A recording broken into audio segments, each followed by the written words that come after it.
Well, thank you, Miko Marks, for speaking with Buddy Magazine and Deep Ellum Radio. We are backstage at the Grand Ole Opry. We're in dressing room 18 this time. Just about a year ago, exactly. It's exactly a year ago? Yeah. Almost a year to the day.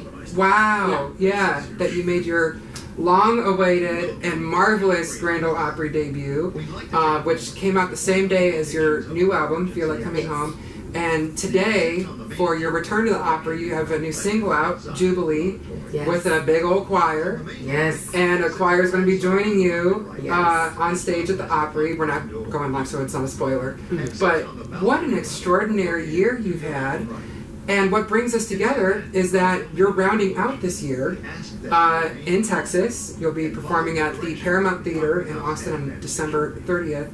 And New Year's Eve, you're going to be ringing out with us in Dallas at the very historic, Texas' most historic music venue, the Longhorn Ballroom. Had their own Americana Fest panel this year. That's how historic it is. And that's where you're spending New Year's Eve. Well, you told me about it and I'm looking forward to it. If you hadn't given me the history behind Longhorn, I wouldn't have known. But you made me go and look and research and I was like, oh, this is awesome. So thank you. Yeah. Thank you for that. Well, so have you had history in Dallas before? We talked a lot about your good friend, Erykah Badu. Yes. That's her hometown. That's my only history there, is her being my friend from back in 1996, and we were still friends, but she's the only person I know from Dallas, but Dallas is rich from what I can tell from her. Yes. Well, and when I wear your shirt, I swear in Dallas especially, whenever I wear your shirt, I get so many looks on the trains and like, you know, people asking me, so who, you know, like, and they're really curious. Yes. And so it's wonderful that you're going to be performing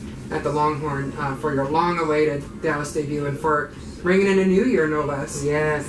So I'm thinking about the journey of, you know, where you were last year with doing your Opry debut, and here you are returning. And I'm thinking about, I hate to put the cameraman on the spot, but Isaiah Cunningham, you know, he was here last year, part of the Black Opry. It was his first time at the Opry. Yeah.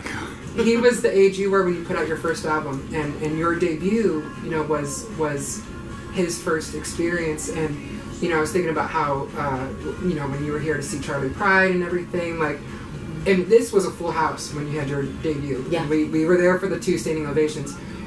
What is it like to process, you know, I'm thinking about Isaiah being one person in that house, but, you know, for a black country artist who's starting out, you know, doing his Black Opry debut, and to see you, like, that's your Grand Ole Opry debut, and the significance of that to one person, let alone the thousands watching.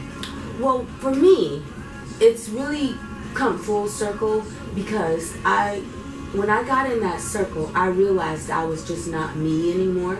I was a piece of the whole experience of the audience, the history, the legacy, the spirits that moved in that circle. And so I became rooted and grounded in my delivery of what I wanted to say and do.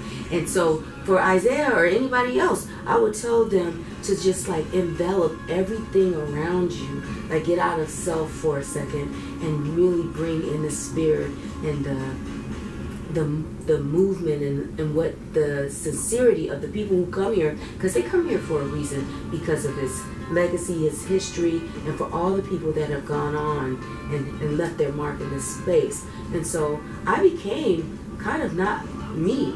I became the roots of the ancestors. I became the roots of what music has transpired in this place, and brought that forward in a way that really was kind of like an out-of-body experience. But I was just a vessel to bring it, you know. And so a lot of times when I do things, music and perform, I'm transported. I'm literally transported. And it's not only me, but it's all those that have gone before me, and the people in the audience that bring this unseen energy to the space. And I think that's what's going to happen tonight, because that's what I'm looking forward to tap into, because it's not about me. I just got a gift, but I'm only the vessel. I don't own this. I'm supposed to share it, give it to the people, and then when you do that, you get something back, and it's just this it's something you really can't put words on. You really can't. It's a spiritual experience, and so I think that's about as much as I can give you about what it is. Yeah, that's what it is. It makes total sense. And since then, I've seen you. You're going to be in Dallas with Little Feat and Austin, and New Orleans for what it's worth, because we love to go there too. I saw you opening for Little Feat in Lorain near Cleveland, and that was super interesting to see you in, the Rust Belt and, just very different culture from Nashville. And you've performed all over this country since we spoke last year, and out of the country. You went back to Long Road in the UK. Yeah. So what are some, I suppose, highlights, observations you've had in entertaining audiences in different genres? Here we are at the Opry, but opening for Little Feat, different regions of the world. I mean, you encounter crowds of all kinds. Yes. It was a very different crowd when I saw you in Lorraine, I'll tell you that, and I'm sure you picked up on it too. Yeah, I get different crowds all the time, but what I know about what I'm doing now, it's not just country music. It's blues, it's gospel, it's jazz. There's a little hint of R&B in there. I'm doing roots music, and the music that I'm doing is mostly Americana. Like it's this underbelly of things that don't quite fit into one space. It's too big to fit in one space. And so I've learned that over the years. Like, I started out doing like traditional country when I started in 2005, but as I've grown older, because that's a lot of years ago, as I've grown older, I've brought in different elements of my upbringing, my life, my experiences. Even classical is in there. My technique on how I sing, because I was given that opportunity to learn that. But I try to make a big old gumbo of music, and I think that it just can't be defined by a genre. But I feel most comfortable in a space where it's roots. It is roots music, and anybody can be a part of roots music. It doesn't matter who you are or what your sound is. If you're bringing all these different elements, hey, those are roots music, and that's what I feel like I am. Yeah. And you've been performing with Little Feat as well. I love Little Feat. So that's a tradition you're keeping up. Yes, keeping up the Little Feat, and looking forward to that. I get to sing with them on certain songs. I won't tell you what, because if you haven't seen the show, I don't want to spoil it for you, but I get to come out and sing with them, and that is an honor. It's a gift, because this is a legendary band that has been around since 1972, I believe, and so has 2 original members, and it's just like so awesome to be a part of that and feel those roots, because that's roots music too. When I was thinking what you were saying about the cross genre aspect of what you're doing and where you're playing, and the Longhorn Ballroom infamously was one of the only places the Sex Pistols played in the U.S., but of course it had Merle Haggard and so much history with Willie Nelson and things. See? And I mean, I just, you gave me a little bit of goosebumps in talking about that, because I'm thinking about, if those rafters could talk, and what they would say as your, the latest contribution to that, vibrant history. Yes, absolutely. I'm feeling like I'm coming into myself. I'm realizing that for me, genre doesn't really matter. I just want to put out the best quality music and soul-stirring music that I can put out. Wherever you want to put that, put it there. But for me, it's about the real interpersonal, spiritual giving of my soul. Yeah. So your Opry debut last year, we had talked about the 2 standing ovations, and I didn't expect, run-ins. Well, I wasn't that surprised about running in with Trisha Yearwood, who soundchecked right before you. So that was my first encounter, was her singing She's in Love with the Boy in a Tracksuit, which was amazing. But then Garth Brooks came. Yes. And I did not expect him at all, and he had just wrapped I think a stadium residency in Ireland. But you got to meet them.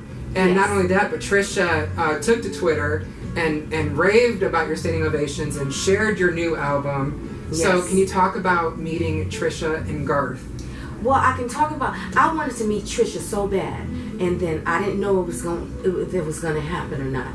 And then she was walking down the hall in her pink, because it was breast cancer awareness. That's right.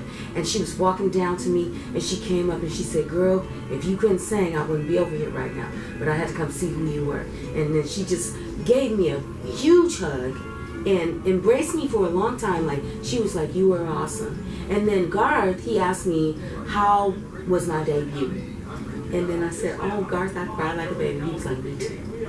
He cried from your debut? No, he said he cried from his. Oh, He was okay. like, "Me too." Well, he might have cried during yours too, because he wouldn't be the only one. Yeah, And yeah. he has a tender heart. So. Yeah, and he was just, they're such amazing people. Yeah. And so supportive and just loving and kind and Yeah. genuine. Yeah. And so it was a real blessing I didn't know they were going to be here. Well, I knew Trisha would, but I Right. didn't know Garth would. No, So we were blindsided by that too. It was but great. What fun. Mhm. Does Erykah know you're going to be in Dallas for New I Year's haven't Eve? called her yet, Okay. but I will. Okay. Let her know that I'm going to be there. Well, fortunately, if Erykah Badu is a Buddy Magazine reader, then she'll be well aware. So, Yes. thank you for speaking with us. Thank It's been you. such an honor to be here for, extraordinary milestones in your career and this, your story and all the people that get so excited about it, and I'm Thank so you. glad that you're going to be concluding this amazing year you've had in Dallas, Texas at our most historic music venue. So Thank you, Ian. thank You know for I love speaking you. with us. Thank Wow, it goes both ways. Everybody don't have to know that, but I do love him. I do love him. Thank you. Well, thank you. No, it's going to be great. I mean, I didn't know what I was doing for New Year's, but I saw that and I'm like, well, And- it's done. Okay, Yeah. offline, you'll be just on my guest list. Okay. Come